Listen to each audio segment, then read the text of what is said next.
Um, Yeah, so welcome to the latest Oxfordshire Training Provider Network meeting. Last one we had was quite a while ago up in was it Vista Heritage? The last one, I think so. It's been a little while, so yeah, welcome back.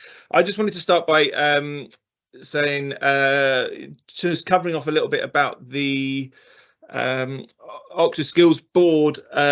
There's myself and Paul Jones, who's on this call as well, who's kind of waving at everyone. He's got a very nice blue sort of under the sea background. Is it under the sea? I don't know. But I wanted to really just highlight that link that Paul and I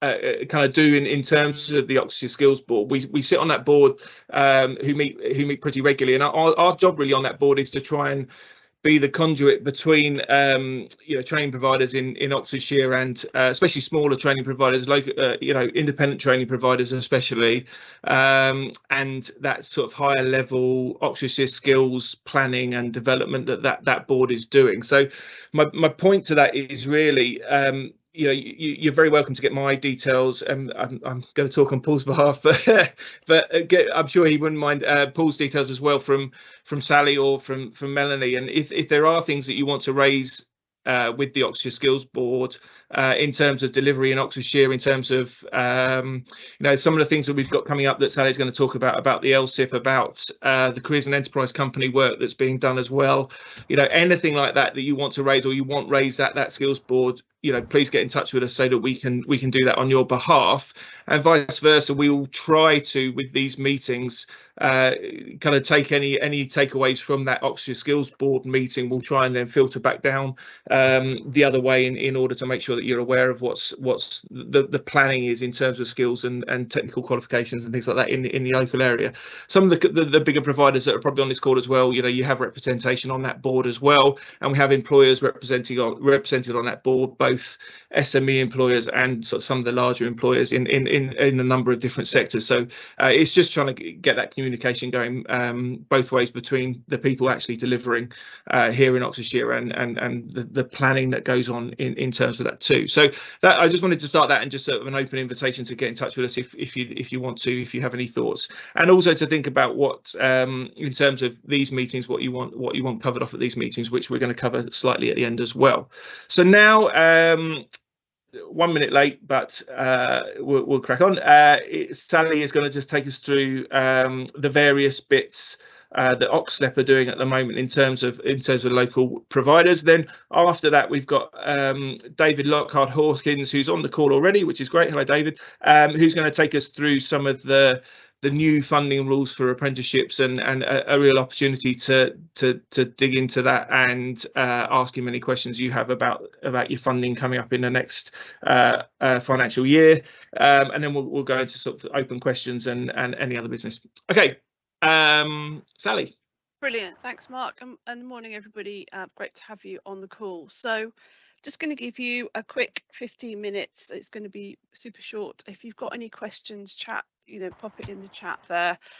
Just going to talk about the awards, the apprenticeship awards that was a couple of weeks ago. If you're not aware of them, it's an annual event that we lead on. We have businesses who step up to become category sponsors, and actually we had it at the Williams F1 as it kind of and it's just a brilliant event. And I think hopefully, Mel, you've got the film, a highlight film that we can quickly show you.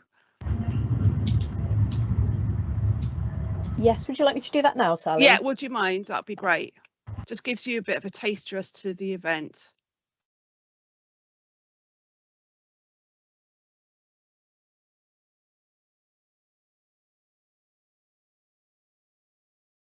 Okay. Mel, we don't have any sound, I don't think.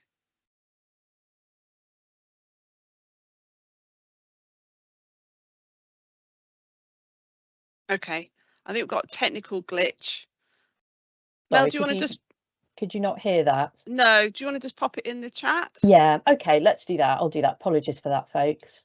Yeah, it's always a case of once we get on these calls. It's just very short. It's only about less than 3 minutes, but it just gives an overview.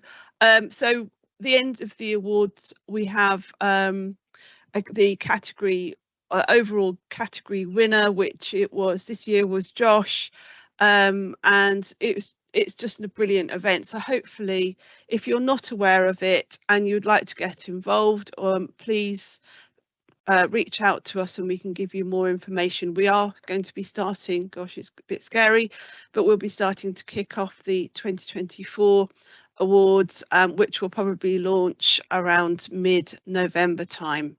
But we're always looking for working with yourselves to either make businesses aware that this is the awards are on, but also to definitely get more nominations for the various awards. And we've got business awards, and we've also got an individual training provider award, which was great. So it's a great event, and hopefully if you haven't seen it, you'd like to get involved. Right, moving on to the skills microsite, we have created a new Oxlep skills.co.uk microsite. It's a lovely refresh from the current one. We'll give you again, put that, ask Mel to pop it in the chat with the link to have a look at it. But what we would like to do, we've asked previously if you could share with us some information about yourselves as an organisation, and also the kind of the courses and training that you offer in the sectors, because we've got a lot of schools that would like to have that information to really share and reach out to you to try and get yourselves to come and talk to schools about the opportunities and the businesses that you work with. I think it's something that we've asked previously. I think we've had a small response, but not massive, and we'd really like to try and get that working more. And actually the microsite will have an area where we can actually upload your information, and it can be accessible to career leaders, so they can actually see who to speak to about what. So it's a lot more of a bridge between those two, between yourselves, so we can try and help generate that. Mel, would you like to add any more on that? No, I think you've covered that, Sally. I'll pop a link into the chat, and then please do get in touch if you have any feedback on that for us. Sally, does this replace the Find Your Futures in terms of training providers and things like that, or are you because I know that on Find Your Futures there's no training providers in that section at the moment, independent training providers anyway. Yeah. Is this sort of replacing that, or are you going to try and run both? Or Find Your Futures, I think that's been refreshed, but this is going to be separate. Really what we'd like to create is a training provider directory, which is actually, it's got a separate page on the website, just because at the moment it's very difficult for career leaders or anybody trying to reach out, even businesses, to try and find what courses are happening where, in order, or training provider, what training they're covering, in order, if they've got an apprenticeship, they'd like to, who do they go to, where do they start, and if it can be an Oxfordshire centric one, then that's what we'd like to try and develop. Can you use those same details then to populate Find Your Futures as well, or do you need us to give you separate details for that too? I just looked on it the other day, bizarrely, and the independent training provider bit especially is it has nothing on it. So yeah. Is it the same? Is it the same thing? We just need people's details. I need to ask one of the team who developed that. I don't know if we've got anybody from the CEC team who could answer it. Well, don't worry now, but we can send around a sort of call to action if we do need people's details for that in later. Thank you. Brilliant. Okay. So moving on, skills boot camps. If you're not aware of skills boot camps, they are free, flexible training programs for about 16 weeks. Based on employer and sector in demand skills for adults 19 plus, ideally level 3 to 5, and it could be level 2 if for heavy goods vehicles and green skills. So they've been around for a while. Just giving you kind of raising awareness. So as a LEP, we're looking at potentially, is it something that we could get involved in? And subcontract to providers to deliver on our behalf on various different courses that have been identified and needs through the Oxfordshire Skills skills improvement plans, which I'll talk about in a minute. If you're a provider and you'd like to know more about how you could get involved or actually really share with us any potential interest in that, please get in touch, because we're scoping this right now. If we're going to go ahead, it would be for next year, so January 2024. We are just in a kind of really scoping phase just to see what's the feasibility, what courses and who, what training providers would be interested in delivering what. So really want kind of letting you know, watch this space. If you'd like more information, like I said, get in touch. Social contract programme, apprenticeship levy, pledges. I know we've got Nikki on the call. Nikki, would you like to talk a little bit about that? Yes, so really great news. Actually, we have, as you can see, a fantastic levy pot that has been pledged by many of the employers that you can see listed here. The pot is now over £1 million, so of which we are kind of using day by day, which is great.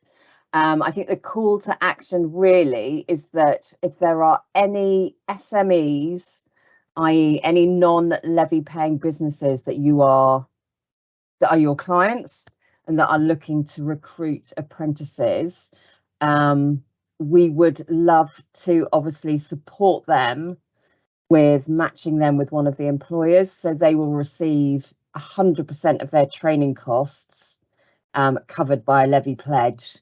We know from talking with some businesses in the county at the moment, there are kind of smaller employers that are not aware of this, and also smaller employers that are struggling at the moment with the co-investment fee. So really just a call to action for you to kind of let any of your non-levy paying clients know that this pot is there to support them. And do introduce them to myself or my colleague Leah, that many of you will know, and we're happy to, more than happy to support them with receiving that pledged funds. Great, thanks, Nikki. And I think sorry, just quickly, and the flip side to that, if you work with any levy paying ones that want to give some money, we work on both sides of that. So yeah, point them in Leah or Karen's direction. Yeah. So the great thing about this social contract programme is that we've managed through prudent budgeting, which I'm sure everybody's glad to hear about. It's prudent budgeting. We have extended the social contract programme to run from the end of March to the end of September 2024. Our target had been to try and achieve £1.3 million worth of pledged levy. And due to the extension of the programme, our goal has now been revised to £1.7 million. We really want to get more businesses using this levy, because other businesses have given us repeat levy, but they want to see that levy being used before they give even more. So we really would like, please, to just try and get that whole pipeline moving on both sides. So if there's any material, collateral, or sort of publicity material that you might need or anything, then please just let us know. But we really could do with your support on this. We've had a great success so far, but really would like to try and get that even further. And if we can exceed 1.7 million, wow, that'd be immense. But yeah, so good news. So we're running the programme till the end of September 2024. So good news there. Thank you. So Mel, just quickly, so Mark, do you want, you're on the LSIP board, do you want to talk about that before I do anything? No, not especially. I think the point with the LSIP at the moment is that the LSIP was, I don't know, what are you about to say about it? We should okay, so I don't want to take it, you go, and then I'll comment if okay, yeah, all right, that's perfect. So literally this is just I'm going to be very quick because I've got 4 minutes, but we've had the draft report of the LSIP. I'm not going to cover all the slides because again it is a draft. It has gone to the DFE. And I think that's being reviewed. So this is very early days, and just really wanted to give a bit of a heads up and an awareness of what some of the outcomes that have been come through the report. So Mel, if you go to the next slide, please. So just a reminder what the LSIPs are. It really kicked off from the Skills for Jobs white paper back in January 2021, and that was when Gavin Williamson was Secretary of State. So that seemed a very long time ago. So we've had a few Secretary of State since then, but literally the aim of it is to create a clear articulation about how to engage employers in the needs of post-16 technical education and skills, and how it can be more responsive to labour market needs. So the government, DfE, were looking to appoint an employer representative body, what's called an ERB, had to be independent of government, so we as a LEP couldn't apply. So Thames Valley Chamber of Commerce applied and was appointed. So they're leading on the LSIPs for Oxfordshire and Thames Valley. So that's, and they've actually been engaging and doing a lot of roundtables. Hopefully you've been involved with those roundtables to really kind of put your perspective into what is required for Oxfordshire. Thanks, Mel. Next one. So some of the themes, it's really to communicate the voice of local business and to work in partnership to create skills, to look at solutions for skills, challenges and issues. And two strong themes have become apparent, which I just thought was really interesting: a disconnect between local people and some local opportunities, and a perceived disconnect between business and education. The two do not talk together in the best way. Again, just to highlight this is a draft document and something that they've found through their roundtables, and I just thought it's just I think we know that there's inequalities in Oxfordshire. We do have some areas of deprivation in Oxfordshire, 17 of them. And actually that we always know that there's a very tight labour market with not enough candidates. So that's really interesting. So Mel, could you go to the next slide, please? Some of the data findings, just again to highlight destination data for 16 to 18-year-olds in Oxfordshire.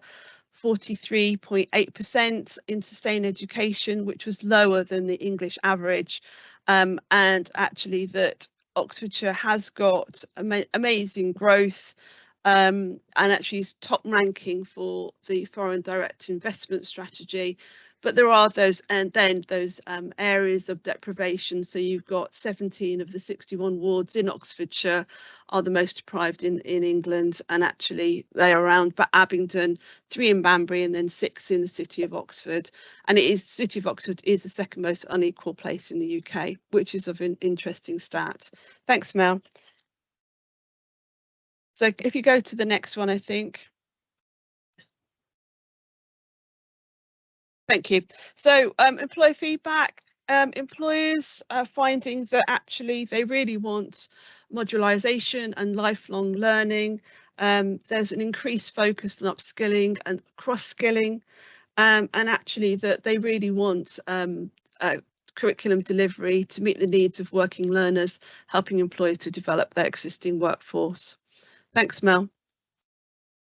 So really, I think what's the key thing is, and it goes back to what I was talking about with the boot camp. So these are the priority sectors they've identified for Oxfordshire: construction and built environment, health and life sciences, care, hospitality and visitor economy, manufacturing, particularly around science and innovation, haulage and logistics, and digital ICT. And then we've also got another column on the right, which is a priority for transferable skills. And we've seen again that leadership management is a big need, skills for a net zero economy, digitalisation and professional business professional administration. some of these sectors, which is what we're looking at, is what we could deliver with these boot camps, which is these short 16 weeks courses, which it could actually then support what are these needs, particularly given that employers can actually pay for current staff to go on these courses, but also they're available for anybody. So somebody that actually is returning back to work, somebody that's had a career gap over 50s, it can also meet those. So actually this can actually meet that need straight away. So if you go to the next one, Mel, I'm just running slightly over, but I'm just going to go to, Mel, could you just go to solutions, please? Next one again. Okay, great. So some of the solutions that I think they're looking at is we've got, if you're not aware of it, there's a fund coming up, a local skills improvement fund, an LSIF, which is going to be coming forwards. Use of the expanded use of adult education budget. We had a presentation last night at our skills board about how limited that use of the adult education budget is. And how that is really causing quite a challenge, and we'd like to have more flexibility around that.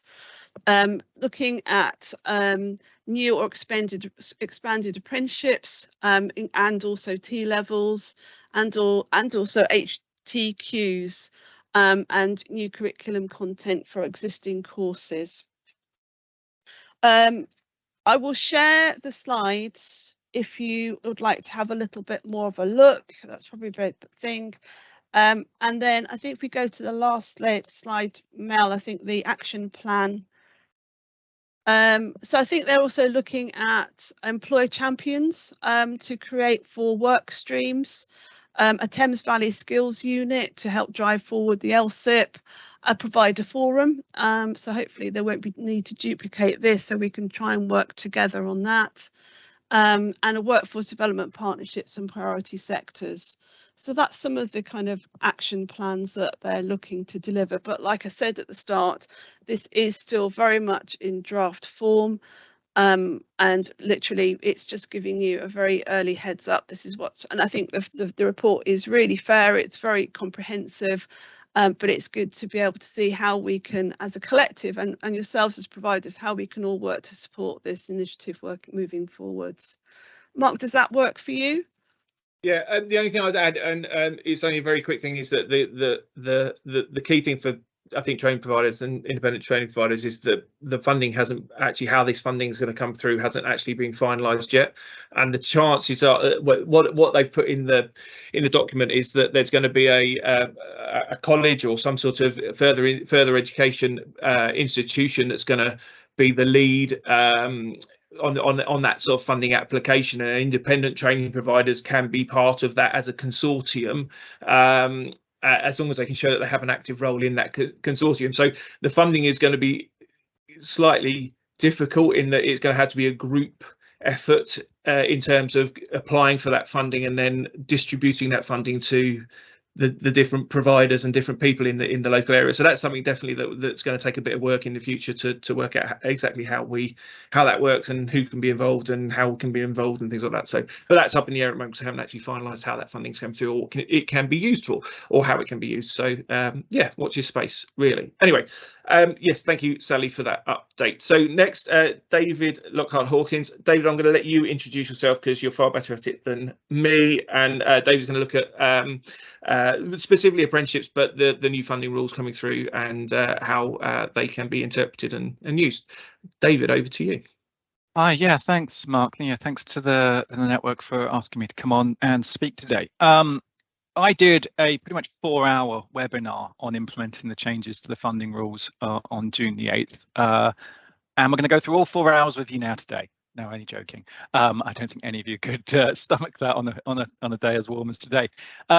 So yeah, bridging the apprenticeship funding rule changes into a short period of time is quite a task. Who am I? I work. I have my own company, Lockhart-Hawkins Limited, but I am also a strategic associate of the Strategic Development Network. The work that my company does and what SDN does is quality and compliance and general improvement in the sector. I've been operating and running compliance support teams for over 20 years. I lead on national webinar series on compliance topics. And our key thing, and my key thing really, is blending compliance with quality. I've been a quality director at national provider, run providers in the past. What we look at in terms of our solutions are things that actually work for the provider in terms of quality, implementation, efficiency, and making sure things really work, not just how they're supposed to in terms of the funding rules, but most importantly, fit with the provider and learner and student and employer experience. So Mark's had some experience of the work that we do, so hopefully be able to endorse that that's actually not too bad.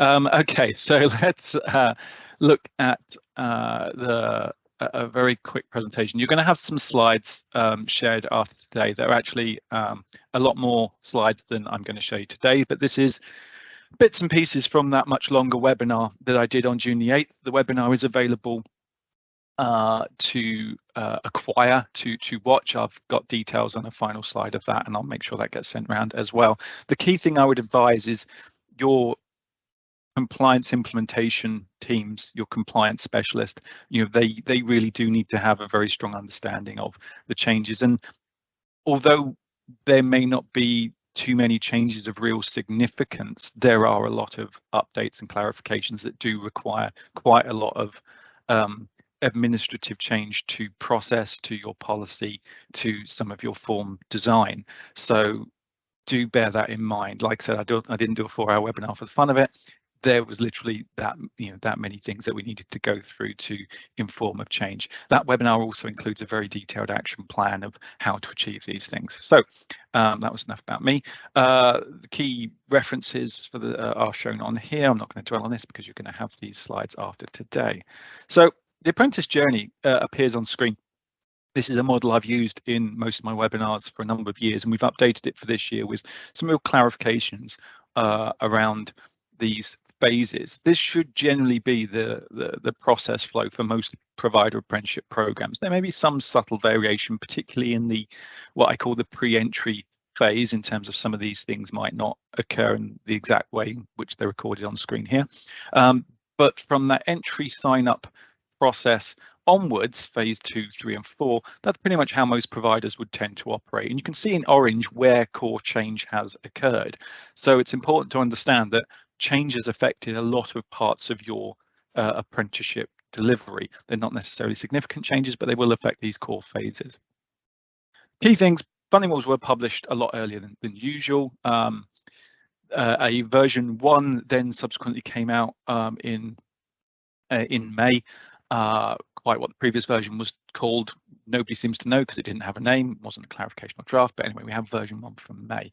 It is one single document now rather than 3 different funding rules documents for employer providers, main providers and employers. It's now all in one place. It's going to improve the white space, improve readability, and the most simple thing that they've done, which has really helped everyone, is moving the evidence requirements to the end of each section where they talk about what the rules are, rather than having evidence requirements at the very back of the document. So I've just written some general notes just for what a provider is going to want to do in terms of being aware of these changes, because normally we get these changes a couple of weeks or a week before the start of the funding year. You have a little bit more time now, so you can manage and plan that change more effectively. Although we are in June, we've not got that long now until the 1st of August. So do take account the actions on the right. As I said, you can use the slides that you will receive as a little bit of a guide. So one of the most important clarifications this year is that you do need to check that there is a contract of employment for a period of time long enough to complete the apprenticeship. Now, this has always been inferred in the rules, but it's actually written quite clearly in the rewrite of the rules and clarifications that you need to check that there is a contract of employment long enough for the apprentice to complete the apprenticeship. So you do need to ask that question in your enrolment process somewhere, and you do need to capture that in your evidence somewhere. So that might not seem like such a big deal, but it's going to be a key thing for auditors to say, how long is this person's contract? A fixed term contract of 1 year and your program is 12 months of practical period is not going to be eligible for an apprenticeship unless that contract is sufficiently long enough to cover the endpoint assessment phase. That's an important distinction, particularly when you're working with employers and local authorities that commonly do have fixed term contracts. On longer programs, bear that in mind. With a learner that has a break in learning, bear that in mind. Bear that in mind with delays to EPA process and your lead-in time for EPA, that you need to have a good understanding that there is a contract of employment in place at start that is likely to cover the full duration of that program. So my top tip here is make sure you capture that field in your MI and that it's a clear thing in your enrolment process. If you're bringing on board applicants matching to employers, you're going to need that confirmation of that contract duration post agreement of that contract in that evidence pack. Person's already employed, you're going to want to capture it early. Pricing, again, greater clarification of funding rules around that there must be a contract for services with an employer. Again, it's always been inferred, it's always been in place, it's been referred to as a written agreement in previous years. It's now a contract for services. You might want to change the name. The key thing that the funding rules really clarifies the content of what this needs to include. It's going to include your pricing. It's going to include clarification of how much the employer will contribute. So best practice here is a framework for services agreement and then specific schedules or agreements for individual cohorts that would start the program. The format of that contract doesn't need to be War and Peace. It needs to be reasonably sound and from your perspective enough for you to be able to challenge it in a court of law if an employer isn't playing ball. But auditors aren't going to check the legalese upon a thing. They're just going to see, does it include the price? Does it include clarification of what you're charging for? And the most important thing here really is clarity of what you are including within funding and what is paid for outside of funding and what is not ultimately paid for by anything. So do have a close look at this area and look at your contract formats. Many of you will use pro formas supplied by other organisations. Be very wary that they have updated accordingly and that they are personal to yourselves and your terms and conditions and how you wish to do things. One of the other key changes is something that we see an awful lot in our compliance support and audit programs is that it's very important that if there's a change to either of the two components of training price, and any of you thinking, what, there's two components of two components of apprenticeship price, there are two components of apprenticeship price. There is a training price and there's an endpoint assessment price. Those are both values that should be agreed with the employer.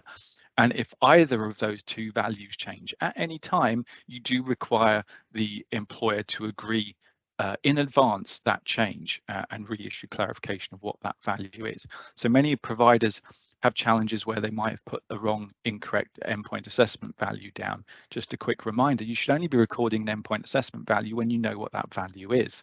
Either you've contractually agreed that with an EPAO in advance, or you can only record it when you know what it's going to be. So many providers have recorded a value that's an estimate or a value out of there. That is a funding error.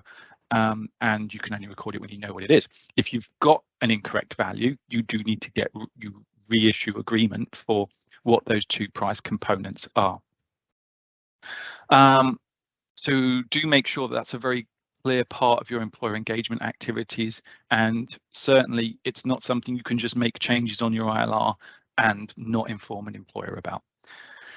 Ineligible and eligible costs, no significant changes here really beyond accommodation's been removed as an eligible cost because it only applied in one standard. If you delivered dairy technologist, well done, you can still include it.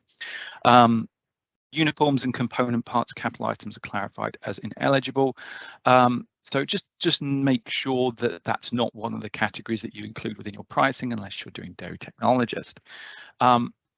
There's in the rewrite of this section, it is a lot clearer that if you procure items from external sources and you are pricing those individual items in your breakdown with an employer, for example, you include the cost of a learning management platform in your breakdown of price, you cannot apply profit to that component. If you bring in something from a third party, it would need to be recorded. If you're going to record a price as a cost price element, i.e. if Aptem are charging you X pounds per learner and you want to include that in your breakdown of price, it's X pounds per learner that goes in that price. You can't add a margin to that element. However, the funding rules do allow you broadly If you only wanted to break down your price into the 5 headline eligible cost categories, you can apply whatever price you want to in those items that includes a surplus, and you can use that surplus for whatever you want. So actually, the moral of this story is there's not a great deal of benefit to pricing individual items, because if they're from a third party, there's a risk of it being viewed as potential error. If you're an employer provider or delivering to your own employees, the rules remain the same. You can only claim cost prices anyway, so that would apply for everything. So I have a 3-part costs series that is always very well attended for a reason, because this isn't an area that's particularly easy to get your heads around and work with. So do look that up next time we're running that, or do get in touch. The care leaver bursary you will all know that it increased to £3,000. What you might not have all picked up is the payment of that is not a big £3,000 grant to that learner. It is paid in 3 components that's linked to the apprentice being on programme for 60 days, 120 days and 300 days. You're looking at paragraph 95 in the funding rules on this.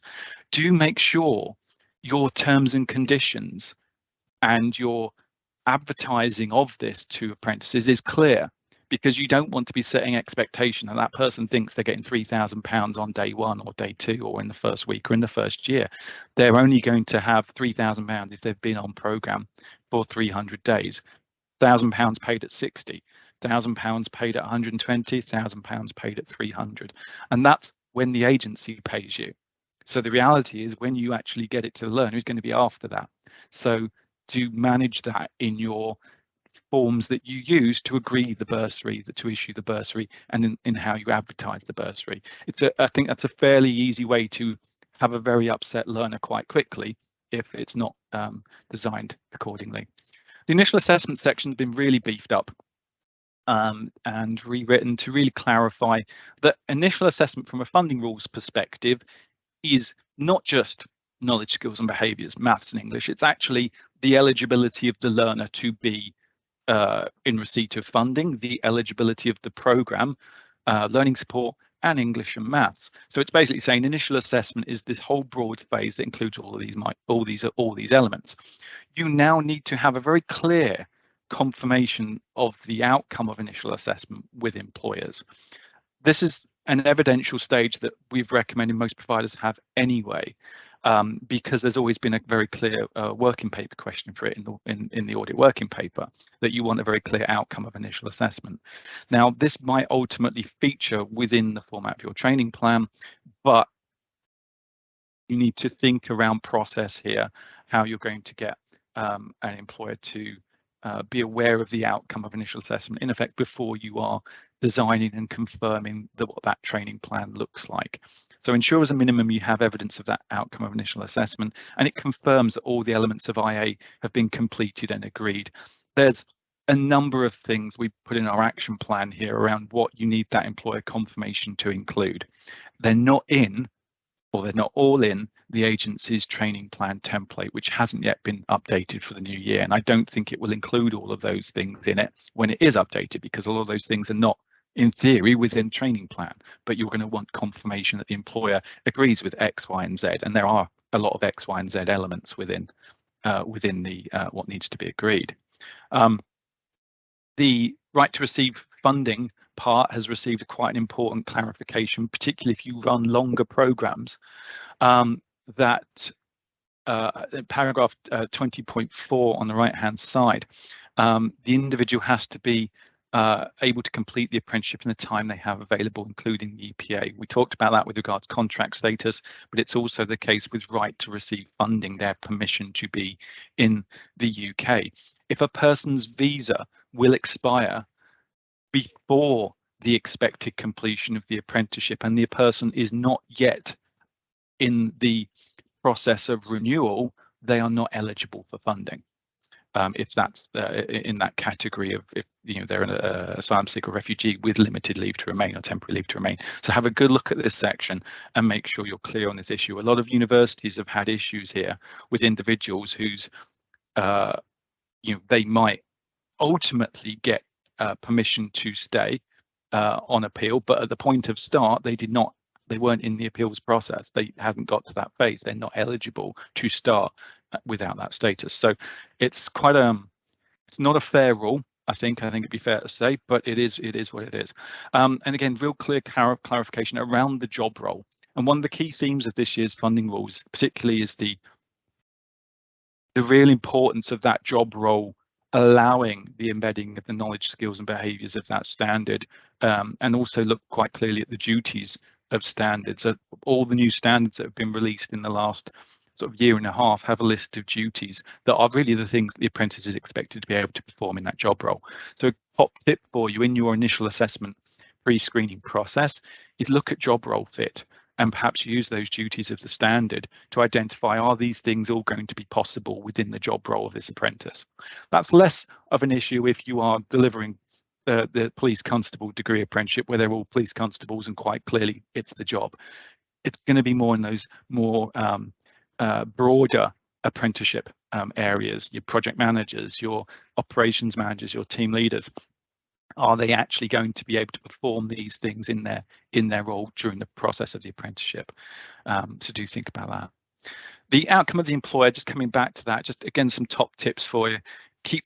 Have a clear documented outcome of initial assessment. The funding rules are really pointing towards you having a tripartite discussion where you subsequently agree the outcome of initial assessment and then go on to sign the training plan. Now, many providers are going to blend that signing of the training plan and that outcome discussion into the same process or same meeting, but the funding rules are really pointing towards that it might be two separate elements, might be two separate entities. Think about quality over compliance here. Think about what actual works, how you're going to improve retention and awareness, and it is through transparency and agreeing what that program looks like. So do think about this and use these tips on the right hand side. What the agency is saying is that there's got to be some employer interaction agreeing the outcome of initial assessment, and that might be face to face, it might be virtual, it might be via email, but the outcomes of that initial assessment need to be made clear to that employer before you subsequently then go on to the training plan. As I said, many providers are going to include the confirmation that happened probably in the training plan, but you can see how it's got to happen. And the agency really pushing that more time needs to take place in this entry process, and ultimately it's about improving retention, it's about improving achievement, it's about the employer being fully aware of what actually is necessary, the apprentice being fully aware of what's actually necessary. So do think about this in some real depth. I've just left you the slide that I used for my initial assessment series. This is a very basic compliant initial assessment model, and you would want to make sure that your model includes this if you want to have some assurance that you are going to be meeting the funding rules. Now, the method and way you do these things might be slightly different, but you want to include these elements. The elements in orange are the key things from this year's, from the 23-24 funding rules that have been added to the funding rules as a clarification of what you're going to want. So do think about these and do think about this process. We have our own skills analysis template process, but we audit this as well all the time. So we're used to seeing all different types of models, but you're going to want to include, you've got these elements within your initial assessment process. Off the job training, this was something that was the changes here were going to be a little worse than what they ended up being. The one thing that was going to be excluded from what could be off the job training was revision, but it was added back in version 1 of the funding rules, but only where it's specifically required for the achievement of the apprenticeship. But what has been clarified as not counting as off the job training are any examinations and other testing, including mock EPA testing. That's not going to be viewed as off the job training, but as I explained in the webinar that I do, these things all likely occur and have a time-bound component. So for full transparency, you're going to be want to be very clear how long these things take and where they are in your programs. Otherwise, you'll have an employer or an apprentice saying, hey, I didn't realize it was going to be this long, or an employer saying, I'm not going to be releasing them for it. So for full transparency, think about the content of your program. So something's going to be on the job, something's going to be off the job training, something's going to be a category of other, but will still be required to achieve your learning objectives. So really, there's a real push here to be transparent in your programs. So do think about that. I think this really is one of those areas where program design is where compliance is made. If you don't have a compliant apprenticeship program design, you will not be compliant when on program. So understanding what is in your program, how it's going to be delivered, is vital. And this continues with greater clarification that any off-the-job training that gets logged by that apprentice has to be planned in the program. You can't just have an apprentice log lots of shadowing if it wasn't in the plan. So the agency funding rules are very clear here. This is about you understanding what is in your curriculum, how much time is likely required on these things. And it might be that your program ends up having more off-the-job training in it because you're including some planned shadowing against the components of your program. But you can't have a scenario where shadowing occurs, where mentoring occurs, and it's not actually in the plan. So again, you're going to come back to what does the program design look like? And again, best practice here is, well, it's modularized programs. It's having a module that says, okay, this is module 1. It's going to include the principles of X, Y, and Z. It's going to include a bit of a taught session. It's going to include some online materials. It's going to include an assignment. Those are all going to have a estimated time against them, and then an element of shadowing perhaps. So you're going to have a time for that module. How much time? It's going to be up to you to decide what that looks like. How much of that's off the job training? How much of that is going to be not count as off the job training? For example, mock assessments or actual examinations. Those things are all going to be in a module. Modularization is the way to go to be compliant, and I think you'll see everything the funding rule is pointing more and more towards this. But if you've got to learn, you can agree changes to that training plan. Of course you can at any time. So if some more shadowing is necessary, you could agree a change to that training plan, but it is an agreed change. This is an area where your primary risk is incompletion, in the reconciliation of off-the-job hours. An auditor is going to look at the plan, they're going to look at a learner's log of what they've got, depending on how you've captured it. And if there are lots of hours of things that aren't in that plan, they're going to exclude those hours from the count. And if you've got a program that is very close to the minimum off-the-job hours, you can see how the exclusion of hours causes you a very big problem. If you've got lots of hours in the program, you're fine. Yes, Mark. David, I'm not sure if you can see, but you've got a hand up. Are you able to take a question quickly? Very quickly. I was going to take some little questions at the end, but it's fine. Hit me with this one. I can wait till the end if you prefer, David. No. If it's relevant now, Edward, no problem. Give us a. So I might be misunderstanding, but it seems a little bit. How are we supposed to account for things that then occur spontaneously within the workplace? Because actually, sometimes things crop up that, or is it the volume of unplanned that seems to be the issue with this? If there's more unplanned, than, because otherwise, are we saying to people, sorry, you can't count that because it wasn't in the plan? The thing is it's about understanding the construction of how you're going to meet those care speeds, if that makes sense. And you're right, for many providers, there's spontaneous learning. The key question from the funding agency's perspective is that something that's necessary for competence in the standard, or is it just learning that's additional beyond what's necessary for the standard? These things don't work well hand in hand anyway. You have the real life experience, you have what's planned. Think about it in how, particularly with your qualifications, you generally have guided learning hours in a FE environment. Now, not all of those guided learning hours tend to occur, but there's a broad understanding of, to learn this topic area is going to need this amount of time.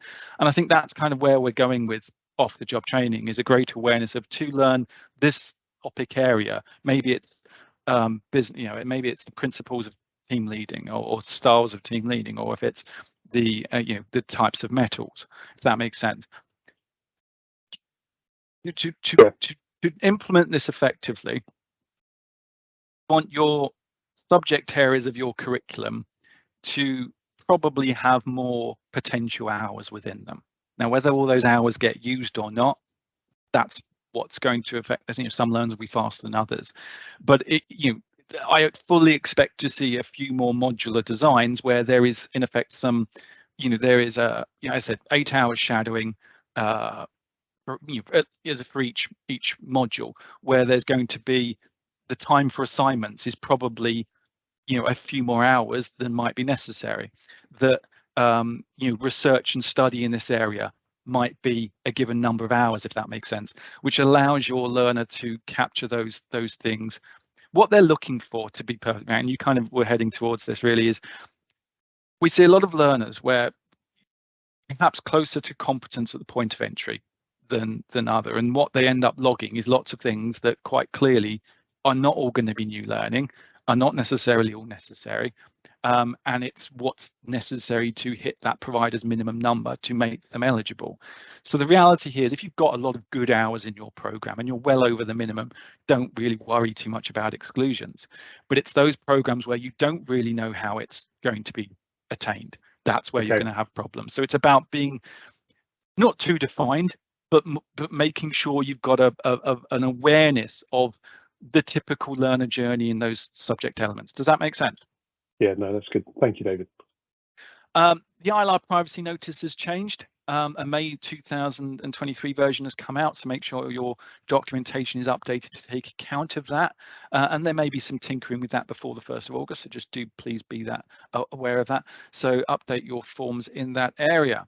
Off-the-job training, the active learning rules changed. I know, Mark, I'm a little bit behind in time. I'm going to try and get back on board. You're fine. You're fine. We moved from active learning rules of there being something every 4 weeks to now being something every calendar month. Now that is also going to apply for apprentices that are live in learning from on the 1st of August. So auditors would be picking out, well, was there a gap of 4 weeks between off-the-job training elements, and if so, you'd be expecting to apply breaks in learning in your data. That's a current rule for your learners currently learning. From the 1st of August, that rule changes to activity in a calendar month, which is how most auditors audited it anyway. However, what is good out of the version 1 of the funding rules is clarification that it's only if there wasn't anything in the second calendar month, i.e. there's a 2 successive calendar month gap, where you'd actually need to apply the breaking data. You are supposed to identify the calendar month gap and replan learning, but if a learner ultimately has a 2-month gap of off-the-job training, you're not expected to have applied an active break until it's been more than 2 calendar months. So do have a look at paragraph 75.5 on the right-hand side. Do have a good look at this section. This thing's going to really change how you look at monitoring engagement from and applying changes to the ILR. My advice to you is this shouldn't change how you monitor engagement. You should still be looking at identifying apprentices that haven't engaged for 2 weeks, 3 weeks, 4 weeks, 5 weeks, because there's a volume of off-the-job training they haven't done that they're going to need to make up somehow. What the funding rules are saying is we're only going to require you to make active learning breaks if that gap is fairly significant. So there's a diagram on screen here of how that would work in practice. There's planned active learning every month of a program. If your learning program design has gaps of more than a calendar month, you must apply a break. But if you plan to have an activity every month and the learner subsequently doesn't do it, example 2 would show the scenario of a learner that doesn't do anything in month 3 and 4 requires an active break on the ILR, which you'd be applying in month 5. Example 3 at the bottom there is a learner misses 1 calendar month but is in the role, is in the job as such, that wouldn't require an active break because it's not 2 successive calendar months. So bear that in mind with your ILR administration processes. But my top tip and advice here is think about the reality of delivery. Any learner that misses a week is behind in off-the-job training and is a potential impact on you for completion and retention. So that should be your driving factor in retention and strategies. With progress reviews, this rule has also changed from being 12 weekly to having to take place at least 4 times per year. This allows a provider that has a semester-based model to apply reviews sensibly around the design of end of those semesters. Our top tip, have your first progress review week 5 or 6 of a program, make sure they're engaged, happy, retained, they're going to meet the qualifying period to start. Then at the end of the first semester, and then subsequently subsequent semesters, so you got your 4 in a year. Then in the second year of a program, at the very start of the year after a summer break, have another review, and at the end of that first semester. That's a really good pattern of delivery, if that makes sense. You can still do 12 weekly, 8 weekly if you want to.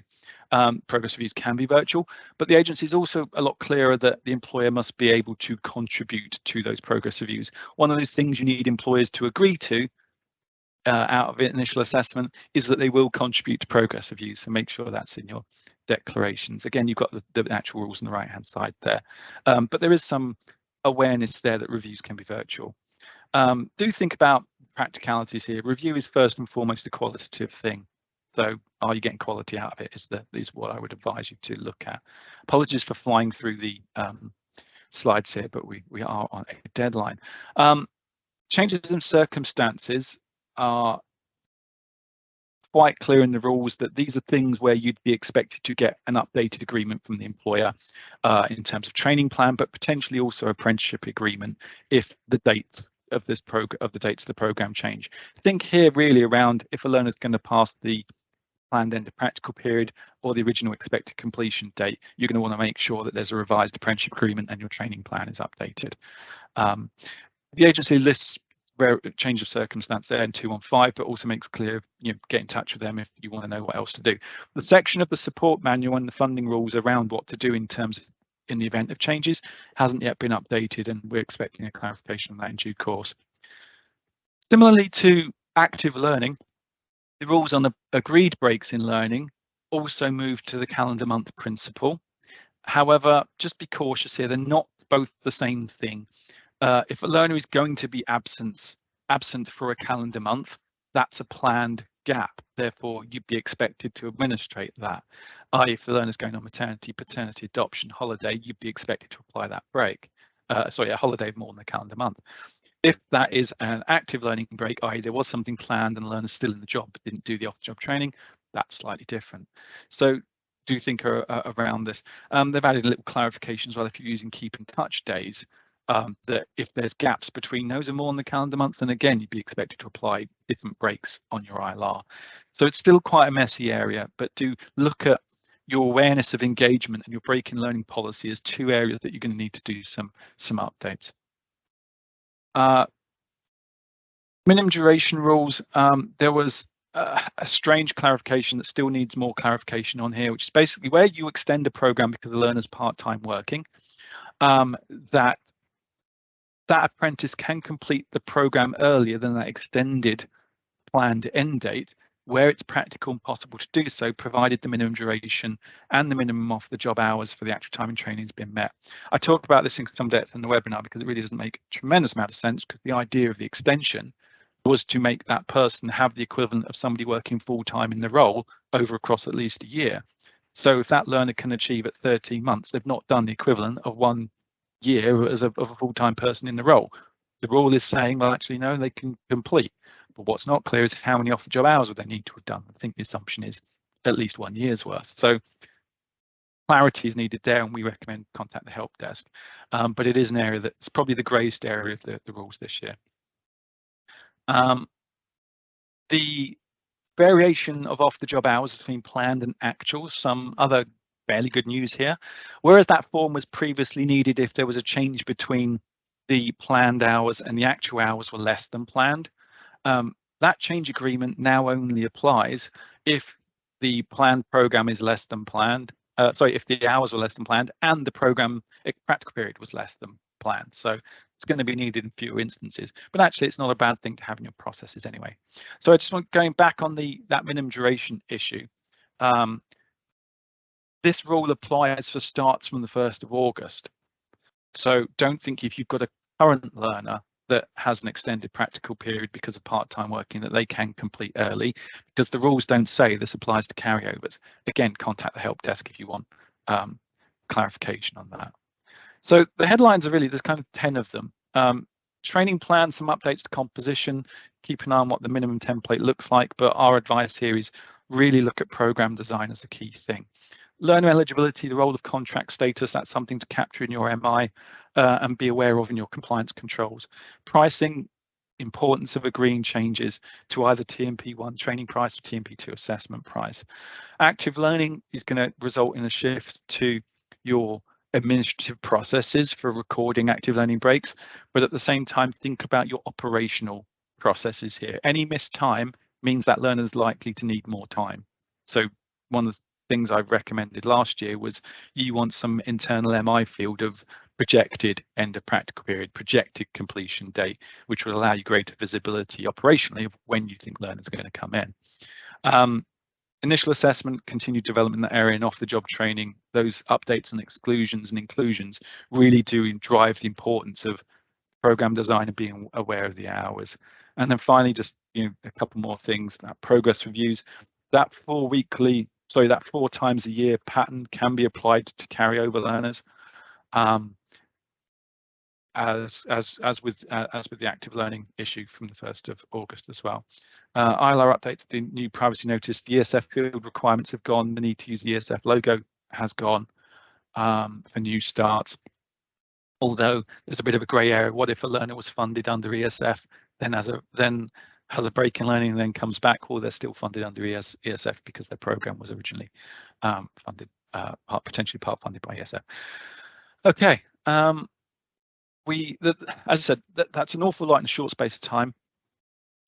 I did spend an awful lot of time on the action plan, and the webinar that we did on this took all those things and also really looked in detail at actions to take. So if that is something you're interested in, do please contact the details at the bottom of that page, where you could access the recording. Obviously it's a commercial fee. I think it was £195 plus VAT, although there is an organisational rate as well, if you've got a few people from each of your companies that wants to attend.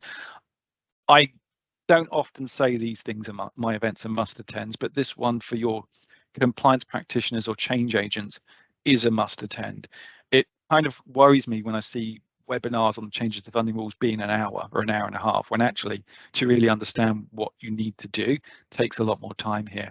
And I put 2 weeks worth of work into that action plan that you get with that. So it's not just me being a salesman today. I highly recommend that session. If anyone on the call today was in that session, apologies for repeating parts of it, but it was something pretty useful. Mark, questions? Yes, questions, absolutely.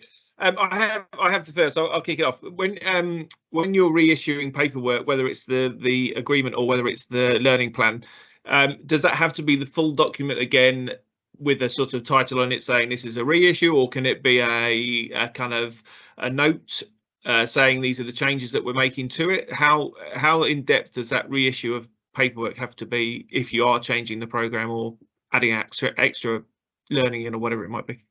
I mean the funding rules are not precise on this, so you apply what actually is logical in this area.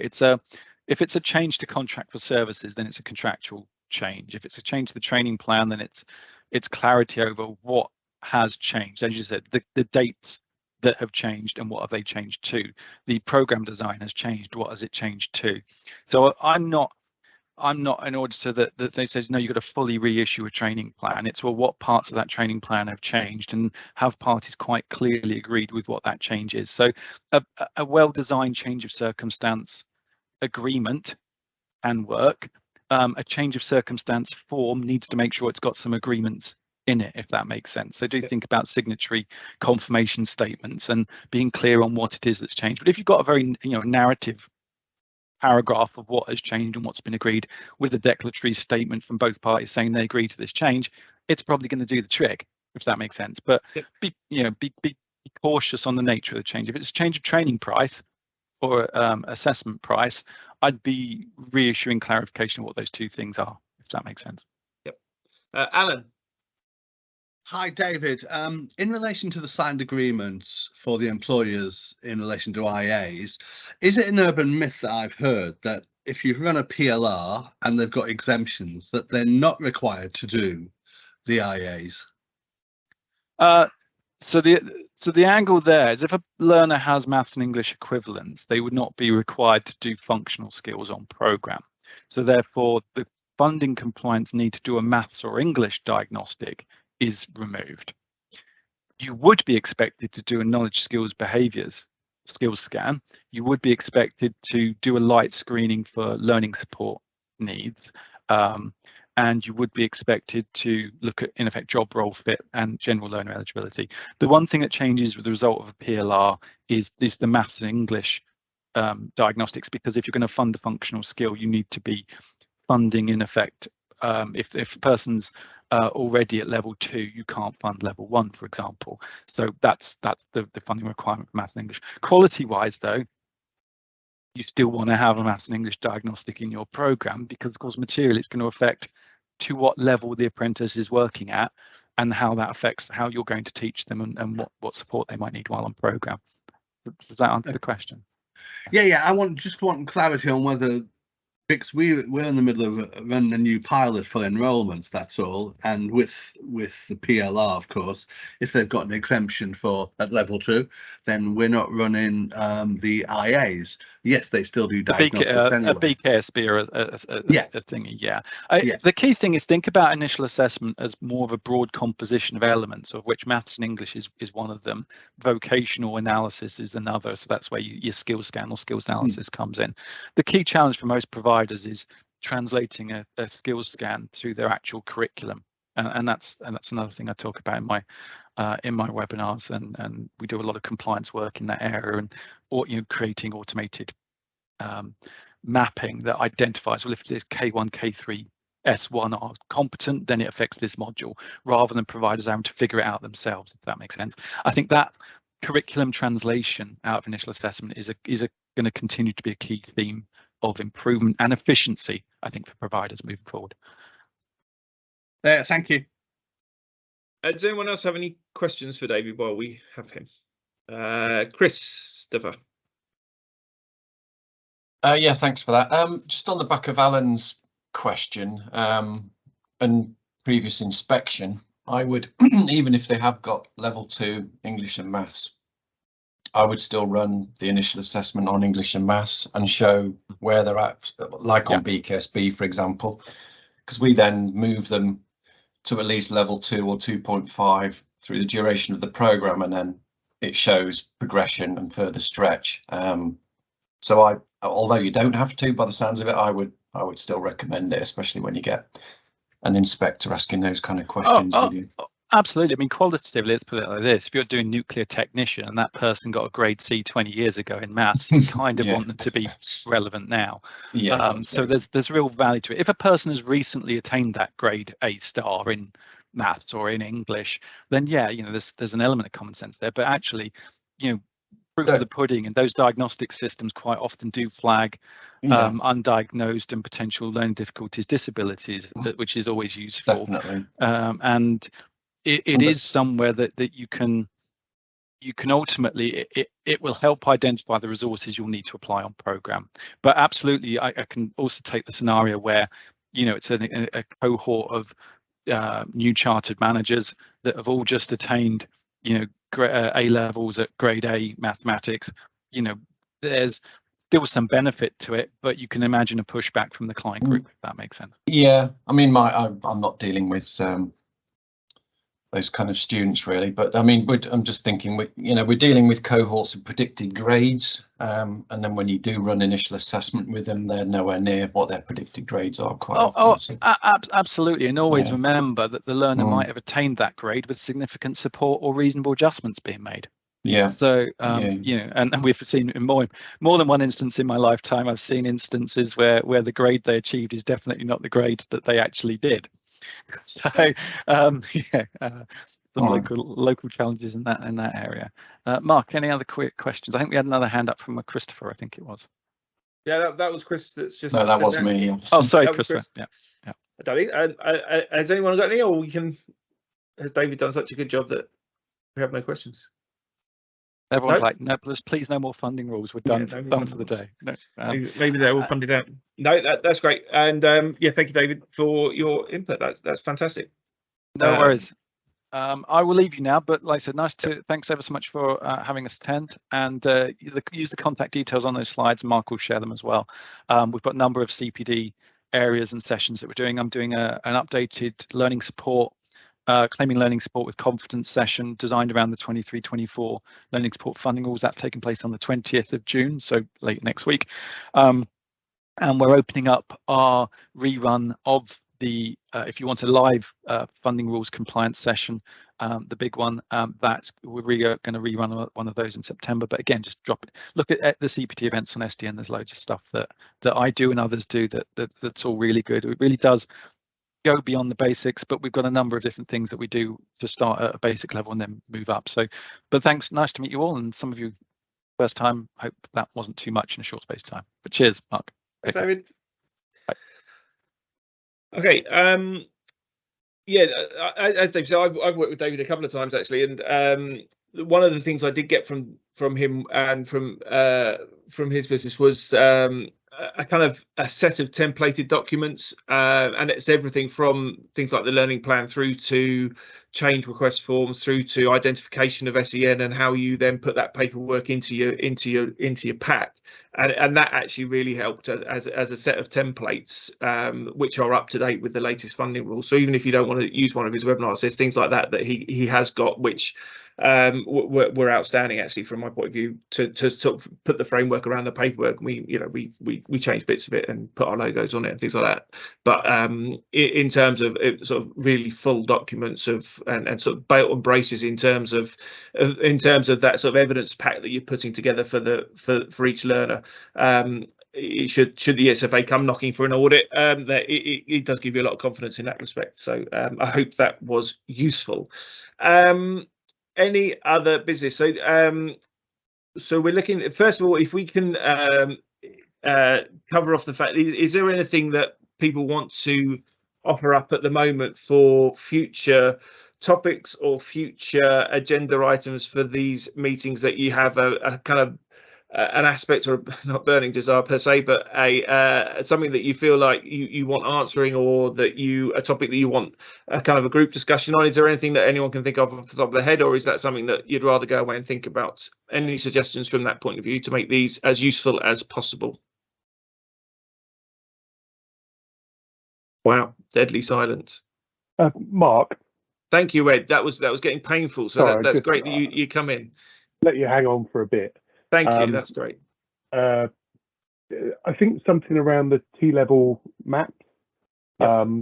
We've certainly been having conversations. I don't know if you've looked at the engineering ones, but where they're suggesting in some areas, if someone's done, the relevant T-level, they won't be eligible to go on to, a similar apprenticeship.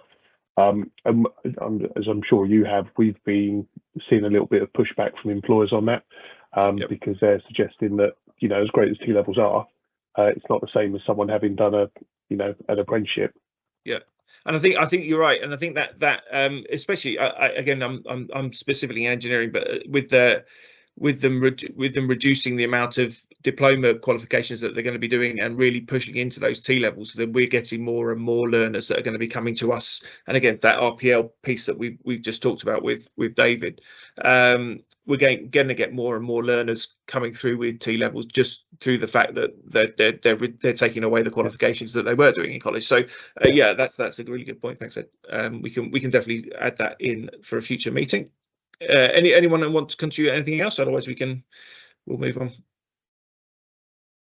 Hi, Mark. My name is Rob Green. I'm speaking to you from CSR Scientific Training. We're actually involved in the facilitation of the Apprentice Decent Wage Pledge, and I've just put the link into the chat box there. If you'll permit me, I could do a brief intro to the Decent Wage Pledge next time we meet. It's basically, in a nutshell, trying to get employers to pledge to pay people of a certain rate to encourage more people into apprenticeships, rather than them moving sideways maybe into retail. So that's something I'm happy to discuss with the group if the group accepts it, at the next meeting. Yeah, great. Thank you, Rob. That'd be good. Sally or Mel, were you writing some of this down? Because I'm not. Just FYI. Yeah. No, we're writing it down. Marvelous. And we're recording it anyway, so we can of course, capture it. But yeah, no, absolutely. Thank you, Rob. Anything else before we kind of just look for another date and start wrapping up? We've got a date in the diary. Okay, brilliant. The 11th of October. So that's a pencil at the moment. And Paul, I was going to ask you if you wouldn't mind chairing as our other skills member. Skills board, yeah. Okay, thumbs up. So yeah, Paul chair. So I think just we have 3 meetings a year, and I think what we're really keen to have is that Mark and Paul, as representatives on the skills board, we can chair one, or if anybody else would like to chair, but it's not something that we're driving. It's something that we're facilitating for yourselves in order to share best practice, really benefit. Appreciate it's a difficult landscape, and I thought the presentation by David today was really useful. So thank you, Mark, for suggesting that. So again, this is something benefit for providers yourselves. So if there's anything that you do want, then always just reach out to myself and Mel and we can put it on. But certainly Rob, we can get that in, and Ed obviously talk about T-levels for the next meeting. And if people would like to have a face-to-face meeting, happy to do that as well, rather than have a virtual one if you want to do it. I think by that next meeting we should be a lot clearer on the LSIP as well, and how that's coming through, and all of those things that are kind of a little bit up in the air at the moment. A couple of questions quickly. Mel, you were first. Go on. Oh, thank you. Yeah, hi everyone. I just wanted to add that our Careers and Enterprise Company team are looking at running another training provider marketplace event again, which we might try and coincide with our next meeting in October. I think that went down quite well with both careers leaders and training providers who attended. And Mark was saying earlier, it'd be quite good to have that towards the start of the academic year so that you make those connections with the schools as they start planning their careers events. So we'll let you know about that as well. And we've also talked about potentially trying to run a hybrid version, not of the marketplace, but of a future meeting, so that people can have the opportunity to meet face to face if they want to, but also tune in if they can't. So that's a couple of things just we're planning for future sessions as well. Chris, you had your hand up, then it went down. Are you satisfied you've had your question answered? Yeah, I think you've just touched on it on your previous conversation. It's just about the LSIPs side really, because I'll be interested in looking into that for a particular area that we deliver. But is it best I go directly to Thames Valley Chamber on that, or? Yeah, well, we can put you in touch with the people organising that. There's a whole website for the Oxfordshire LSIP, which you can get in touch with them about. And yeah, we can make that connection. So rather than you having to sort of fight your way through trying to make contact and things like that. Yeah, no problem. Nice, thank you. Paul? Hi there, Mark. Thanks so much. Hi, Sally. Apologies for just doing the thumbs up because I could not get myself off mute there for a little while. So sorry about that. It just was not playing ball. Yeah, more than happy to sort of chair next time. And I'd just like to sort of reiterate to the group that please do take a moment to review the link that was posted in relation to the Apprenticeship Awards ceremony. It was a fantastic evening, and credit and big shout out to both Sally and Mel in relation to that. They did a phenomenal job and it really was great. And dare I say, almost humbling in a way actually to see the journey that some of these individuals have been along on. So yeah, please do take a moment just to review that. It's well worth doing. So. Brilliant, thanks Paul. And just Mark, I don't know if you saw my comment about Find Your Future. So just so you know, everybody, Find Your Future, it's kind of a virtual platform we established during COVID because young people couldn't go actually to physical kind of careers events.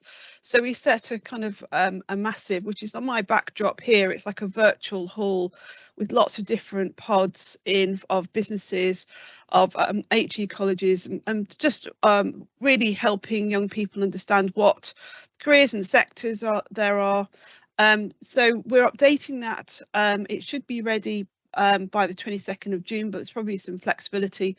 There are pods available. So a pod is kind of what's the Oxford pod here, you can see behind my shoulder, and there's little circles, and actually you can just put information about yourselves as training providers, what you do, what the course is, what training you offer, and what kind of sector you're working in, and really so that's all free. Again, just reach out to us if you'd like to have a pod. Once you've loaded it up, that's it. What we do ask is actually that you just have an email link, and if a school career leader or a young person reaches out to you and said, I'd like to know more, that you respond. That's the extent of it, but it's a great free promo for your organisation, your business. So actually it's there. We just really want to try and make it easy and accessible, and it's open 24/7 because it's virtual, 365 days a week, and it's there, and we're keeping that funding going in order to help young people who might be more challenged transport wise, because we know that's a difficulty. Just have that information to hand, so it's there. And yeah, if you'd like to take part, we'd be delighted to have your information up there. Right, thank you, Sally. Yeah, there's quite a few links in that in there about the skills website and everything, so yeah, just check the chat for all of that. Would anyone else like to contribute before we wrap it up and do something else? Excellent. Okay, well, thank you all for attending. Keep an eye on. I think we'll obviously get the slides sent round. I guess that'll come from Mel in the not too distant future, and maybe all those links from the chat we could put into that same email and just share everything at the same time, so we haven't got to try and capture it now. And yes, watch your space for the next meeting. As I say, another shout out, if you have anything you want us to raise at the board, please get in touch with Paul or I directly, and we're more than happy to do that. Other than that, I think we're done. Okay, Brilliant. Thank you. Thank you, Mark. everyone. Nice to see you all. Thank you. Thanks, guys. Thank you.